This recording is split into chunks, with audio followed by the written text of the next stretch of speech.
the breath between seconds. North Sea, November 5, 1983. The Byford Dolphin sat on the water like a cathedral of steel and ambition, her 4 massive legs submerged beneath the gray chop of the North Sea. From a distance, she looked almost serene, a semi-submersible by at drilling rig swaying gently against the horizon, 150 miles from the Norwegian coast. But inside her belly, in the cramped living quarters of the diving system, 4 men were breathing air so dense it felt like syrup in their lungs. They were saturation divers, the most elite and least understood workers in the offshore oil industry. For days at a time, they lived in a pressurized chamber system the size of a small apartment, their bodies saturated with a helium-oxygen mixture at 9 atmospheres of pressure, equivalent to the weight of nearly 300 feet of seawater pressing against every square inch of their skin. Their voices came out in cartoonish squeaks, the helium distorting their speech into something barely human. They slept in bunks barely wider than coffins. They ate food that had been passed through an airlock, and when it was time to work, they climbed into a diving bell that would lower them to the seafloor, where they welded pipes and cleared debris in water so cold and dark that the rest of humanity would never see it.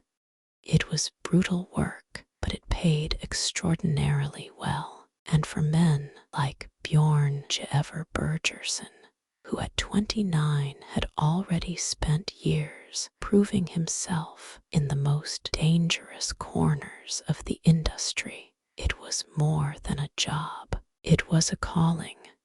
Bergersen woke that morning to the familiar hum of the chamber's life support systems, the soft hiss of gas circulation, the rhythmic clunk of the carbon dioxide scrubbers. He stretched in his bunk, his joints aching from the pressure, and checked his watch. It was just after 4 a.m. The end of a long saturation run was finally approaching. In the chamber beside him, 3 other divers were going through their own morning rituals.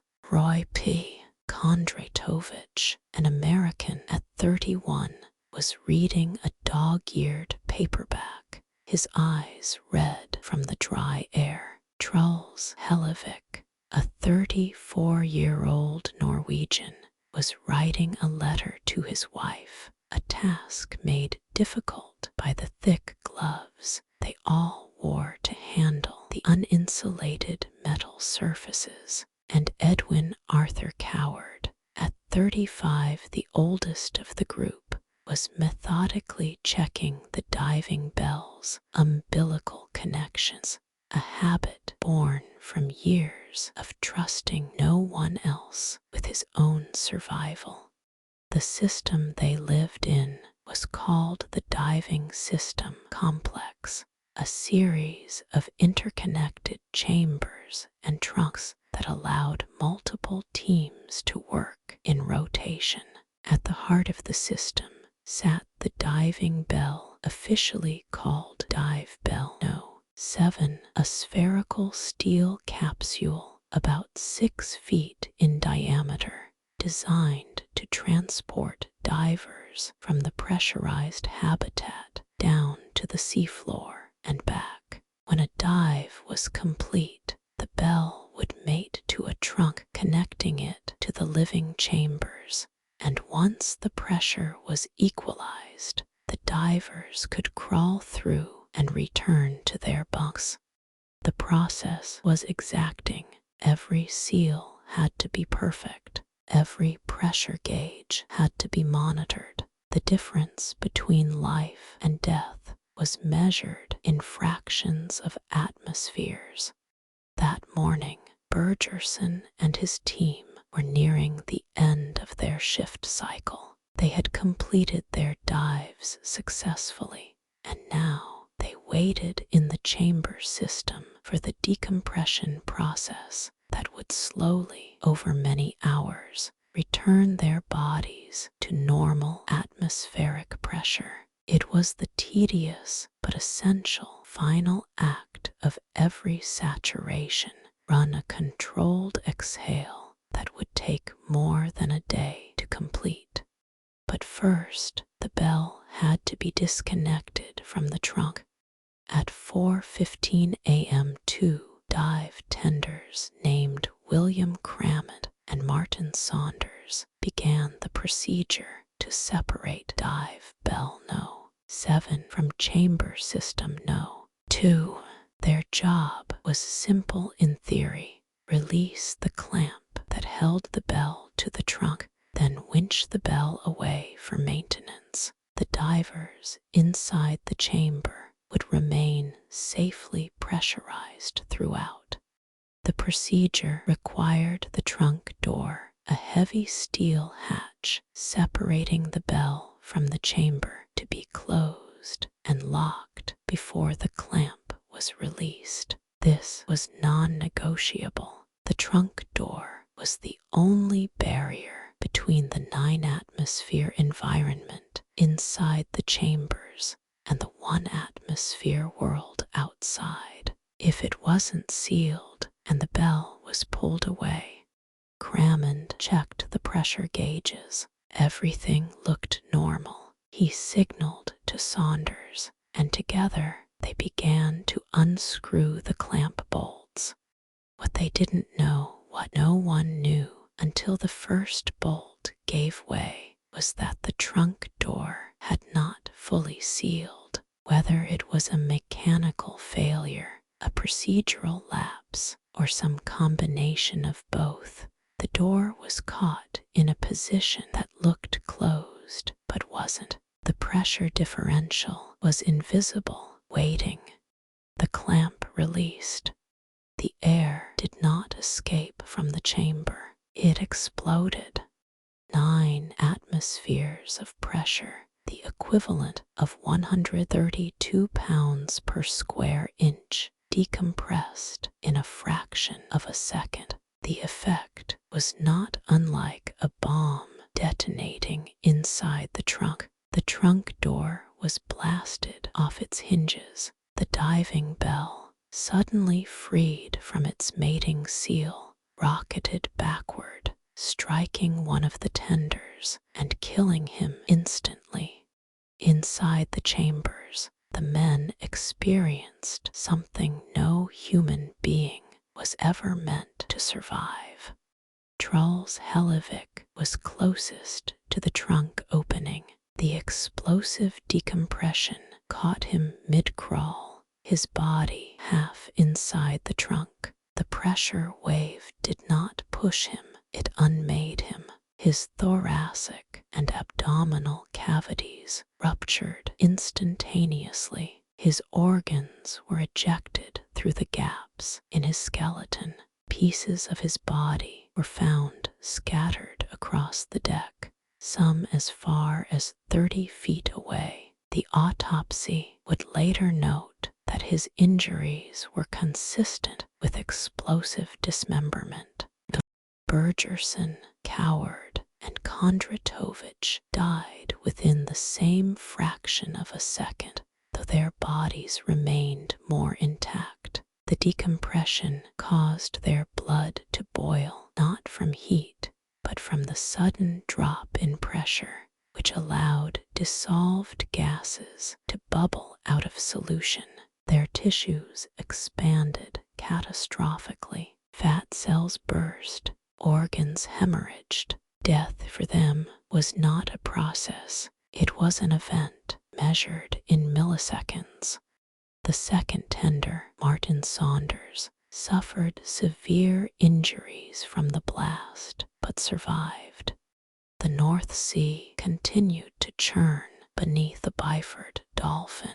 The rig's engines hummed. The drilling equipment sat idle. In the chambers where 4 men had been alive moments before, there was now only silence and devastation. The life support systems continued to run, feeding oxygen to no one. The lights remained on. A half-finished letter to Hellevik's wife sat on a small metal desk, the ink still wet. The clock read 4:17 a.m. 2 minutes had passed since Bergerson woke up. The aftermath, the investigation that followed, was exhaustive but ultimately unsatisfying. Norwegian authorities, along with international diving safety experts, pored over every procedure, every piece of equipment, every human decision that led to the catastrophe. The findings were damning in their ambiguity. The clamp that held the bell to the trunk had been designed with a fatal flaw. It could be released even when the door was not fully sealed. There was no interlock, no fail-safe mechanism that would prevent the clamp from opening unless the door was confirmed closed and locked. The design assumed perfect human judgment in an environment where exhaustion, pressure, and routine could erode even the most vigilant attention. But who was to blame? The designers who built a system without adequate fail-safes, the dive supervisors who approved the procedure, the tenders who released the clamp, the divers themselves who might have failed to verify the door seal. The answer, in the end, was all of them and none of them. The accident was systemic, a failure of engineering, regulation, and oversight that had been waiting to happen since the day the Byford Dolphin's diving system was commissioned. The men who died were not victims of incompetence. They were victims of an industry that had grown faster than its ability to keep people safe. The families of the dead received compensation, but justice proved elusive. Norwegian courts dismissed criminal charges against the rig's operators and the companies involved. Civil lawsuits dragged on for years, mired in jurisdictional disputes and corporate shell games. The widows and children waited and waited and eventually settled for sums that could never equal what they had lost. One of the most troubling aspects of the aftermath was the suppression of information. For years, the full autopsy reports were classified. The families were told almost nothing about how their husbands and fathers had died. It wasn't until decades later, when documents were leaked and investigative journalists began digging, that the true horror of the Byford Dolphin incident became public. When it did, the world recoiled. The phrase explosive decompression entered the public vocabulary. Hellevik's death, in particular, became a subject of morbid fascination, his injuries so extreme that they seemed to belong to the realm of fiction rather than industrial accident. But for the families, there was no fascination, only grief, and the cold knowledge that their loved ones had died in a way that no human being should. The diver's world. To understand why men like Bergerson and Hellevik chose this work, you have to understand what saturation diving was and is.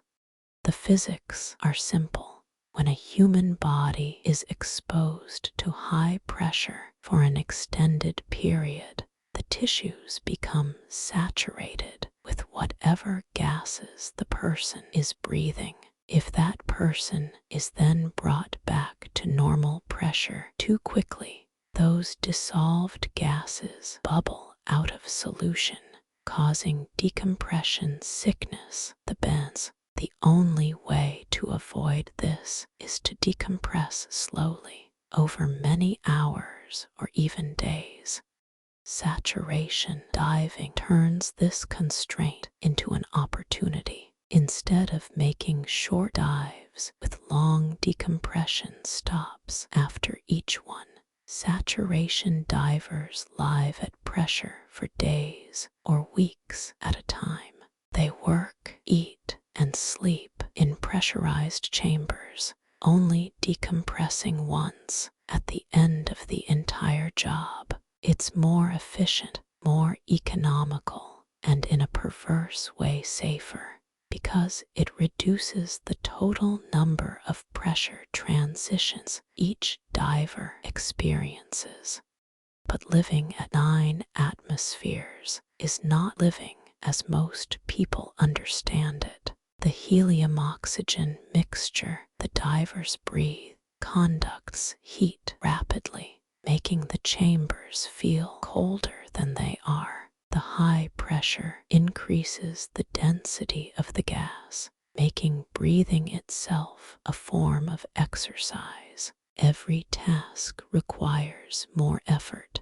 Every moment of rest feels incomplete, and the psychological toll of confinement, of knowing that you cannot simply walk outside, that the world beyond the steel walls would kill you in seconds, wears on even the strongest minds. The men who did this work were a particular breed. Some were drawn by the money, which was substantial. Others were drawn by the challenge, the camaraderie, the sense of doing something that few others could. Many were former military divers, accustomed to discipline and danger. All of them understood on some level that they were trading their safety for a paycheck. What they may not have understood, what no one fully understood until the Byford Dolphin, was how complete that trade could be. The legacy. The Byford Dolphin accident did not end saturation diving. The practice continues today, supporting offshore oil and gas operations around the world, but it did change the industry. New regulations mandated fail-safe interlocks on diving bell clamps. Procedures were rewritten to require multiple independent verifications before any pressure-critical operation. Training programs were expanded. Oversight was tightened. The changes came too late for Bergerson, Hellevik, Coward, Kondratovich, and Kramit, but they may have saved others. How many? No one can say. That is the cruel arithmetic of industrial safety. The disasters we prevent are invisible. There would be victims alive and oblivious, going about their days without ever knowing how close they came. The Byford Dolphin herself continued to operate for decades after the accident. She was upgraded, refurbished, and moved from the North Sea to other drilling sites around the world. As of the mid-2020, she remains in service, an aging workhorse in an industry that never stops demanding more. If you were to visit her today, you would find no memorial to the men who died aboard her, no plaque, no marker, no moment of silence in the morning briefings. The oil industry is not sentimental. It cannot afford to be. Every day, thousands of workers climb aboard rigs just like the Byford Dolphin, and they do so with the understanding that the past is past, that the dead are dead, and that the work must go on. But the past is never entirely past. Somewhere in the files of the Norwegian Petroleum Safety Authority, the autopsy reports still exist. Somewhere in the homes of the families, the grief still lingers. And somewhere in the vast gray expanse of the North Sea, the water remembers.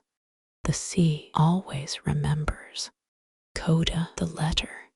Troll's Hellevik's letter to his wife was recovered from the wreckage. It was never delivered, not because it was lost, but because the investigators needed it for their files, and by the time it was released, years had passed. The words he wrote in those final hours, his thick-gloved hand moving slowly across the paper, remain private. His family has not shared them, but it is known that he wrote about coming home, about the plans they had made, about the life they would live when this job was done. He signed it with his name and set it aside, meaning to finish it later. Later never came. The clamp released, the air exploded, and the letter sat on the desk, the ink drying in the silence, while somewhere above the North Sea churned on,